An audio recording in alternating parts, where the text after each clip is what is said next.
जय श्री राधे कृष्णा साथियों। मैं भी कृष्णा के यहाँ सहारा चैनल में आपका स्वागत करती हूँ। कैसे हैं आप? आपके अच्छे स्वास्थ्य और सुखद जीवन की मंगल कामना करती हूँ। आपके अपने इष्ट देवों को कोटि कोटि नमन करते हुए, बड़ों को प्रणाम करते हुए वीडियो प्रारंभ करते हैं। साथियों, क्या ऐसी चीज़ें हैं जिनका दान पुराणों में, शास्त्रों में वर्जित बताया गया है?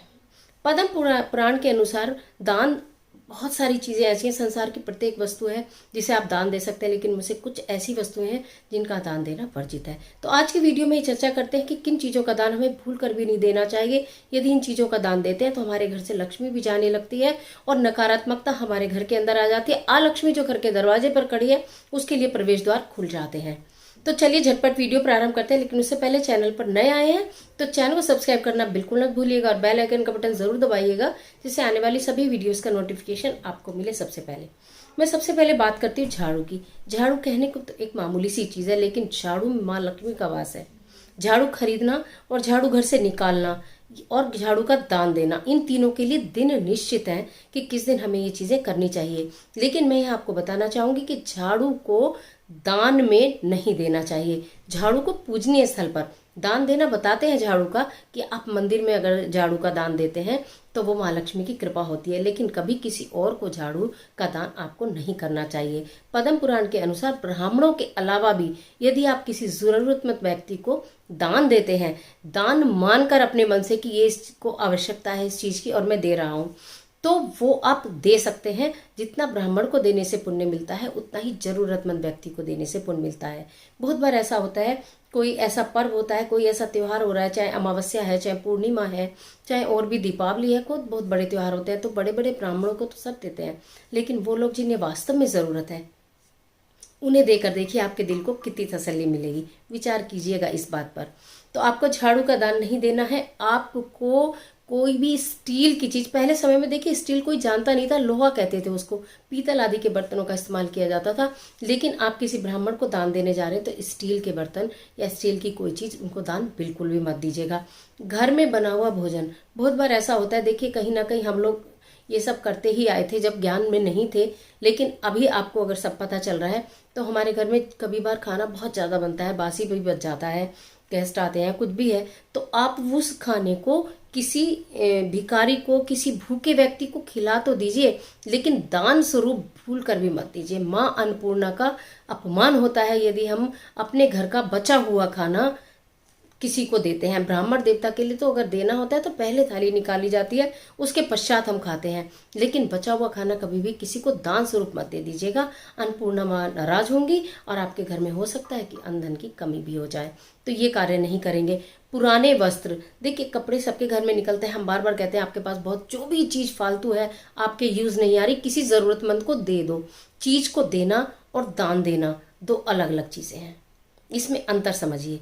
कि किसी जरूरतमंद को अपने घर के हमने कपड़े दे दिए कि हमारे पास कपड़े हैं तो ये ले लो, लेकिन वो दान नहीं, और अपने मन से भी ये दान नहीं। आप उसे बोले तुम्हारे काम आए तो तुम ले जाओ, अब हमारे यूज नहीं हो रहे।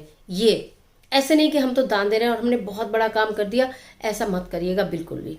जरूरतमंदों को अपने घर का वो सामान दे सकते हैं जो आपके यूज नहीं आ रहा लेकिन अच्छा है और उसके यूज आ सकता है। कूड़ा कबाड़ा नहीं कि हमारे भी यूज नहीं आ रहा, बिल्कुल बेकार है, चलो दूसरे को दे दिया, आप आपके भागीदार बन सकते हैं। तो इसलिए इस चीज का आपको विशेष ध्यान रखना है। तेल का प्रयोग, कई बार क्या होता है, महिलाएं भी इस काम को कर जाती हैं अनजाने में, कि तेल होता है हमारे घर में, हम उसे यूज करते हैं, फिर रीयूज कर लेते हैं, लेकिन फिर उसके दोबारा रीयूज नहीं करते, हम उसकी साइकिलिंग नहीं करते हैं। तो हम क्या कहते हैं कि ये काम वाली, ये तेल बचा है, चलो काम वाली को दे दो। ऐसा ना करें। शनिवार को तेल का दान अति उत्तम माना गया है।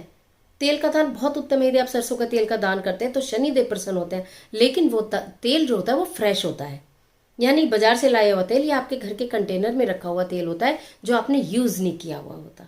इन चीजों में फर्क समझिएगा। तो जो यूज किया हुआ है उसको दान स्वरूप मत दें कि हम ये दान कर रहे हैं, इस तरह दान ना करें। नुकीली चीजों का दान भी वर्जित माना गया है, जैसे कैंची हो गई, चाकू हो गई, धारदार चीजें हो गई, कोई हथियार हो गया, तलवार आदि हो गई। इन चीजों का दान आप बिल्कुल भी हम दान समझ के मत कीजिए। इन चीजों का दान बिल्कुल भी आप लोगों को करना नहीं चाहिए। ये दान सर्वथा वर्जित ही माने गए हैं। हमारे पास बहुत सारी धार्मिक पुस्तकें होती हैं, कितनी बार गीता है, रामायण है और बहुत सारी कथा कहानी की किताब होती हैं जो बहुत समय से रखी होती हैं। आप सोचते हो किसी को दे दो। पहली बात तो यह है कि धार्मिक पुस्तक का दान अच्छा है, लेकिन केवल उसको जो धर्म में विश्वास रखता हो, जो शास्त्रों में विश्वास रखता हो, जो उन किताबों की कीमत को समझे, उन्हें पढ़े, उन्हें यूज़ करे। अदरवाइज किसी को भूल कर भी ना दें कि आप अपने घर से निकाल कर दे दिया, वो उसके लिए यूज़ ही नहीं है। वो धूप बत्ती दिखाना तो दूर, उसने कभी उस किताब को खोला ही नहीं और ऊपर से बोझ समझे कि मुझे ये क्या दे दिया इन्होंने। बहुत पुराने रखे हुए ग्रंथ है, कुछ है, मैंने अपनी वीडियो में आपको पहले भी बताया था कि जितनी भी हमारे पास धार्मिक पुस्तकें हैं जो हमारी यूज़ नहीं हो रही, यानी कि एक बारी में एक ही बुक यूज़ करेंगे और मिलके कहीं से इकट्ठी हो गई 4 तो 3 फालतू हो गई। उनमें क्या होता है, धीरे धीरे किताब में भी कागज में कीड़ा लग जाता है, फट जाती है, कट जाती है, तो खंडित हो जाती हैं। तो बहुत अधिक संग्रह करके आप ना रखें और किसी को बिल्कुल भी खंडित किताब तो बिल्कुल भी आप नहीं दें। चांदी के सिक्के के ऊपर लक्ष्मी गणेश बने हुए हों, वो सिक्का कभी किसी को दान मत देना, चाहे वो पंडित ही क्यों ना हो, चाहे वो मंदिर ही क्यों ना हो। चांदी के सिक्के भी 2-3 तरह के आते हैं, इसमें गणेश लक्ष्मी बने होते हैं, किसी पे पुराना सिक्का होता है, विक्टोरिया बनी हुई होती है, कुछ भी बना हुआ हो आप वो दे सकते हैं, लेकिन लक्ष्मी गणेश बना हुआ चांदी का सिक्का बिल्कुल दान में ना दें, अपने घर से लक्ष्मी को ना भेजें। तो ये कुछ चीज़ें थी जो मैंने बताई हैं। आशा करती हूँ ये सारी चीज़ें आपको ध्यान होंगी। झाड़ू का दान नहीं देना, चांदी के सिक्के का, लक्ष्मी गणेश वाले का ध्यान नहीं देना, पुराने वस्त्र नहीं देने, पुराना तेल नहीं देना, नुकीली चीज़ें नहीं देनी, बासी भोजन नहीं देना।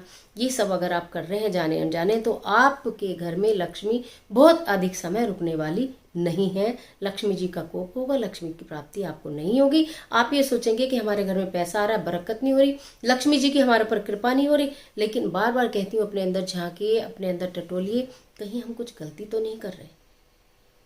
तो इन सब गलतियां, अगर इनमें से कोई एक गलती भी आपने कभी जाने अनजाने की है तो ईश्वर से माफी मांगे और आगे के लिए ऐसी कोई भूल ना करें दान देने में। आशा करती हूँ वीडियो आपके लिए बहुत उपयोगी साबित होगी। मिलती हूँ एक और महत्वपूर्ण वीडियो के साथ, तब तक हंसते रहिए, मुस्कुराते रहिए। कमेंट बॉक्स में जय लक्ष्मी माँ लिखना बिल्कुल मत भूलिएगा। ईश्वर आपकी मदद करे।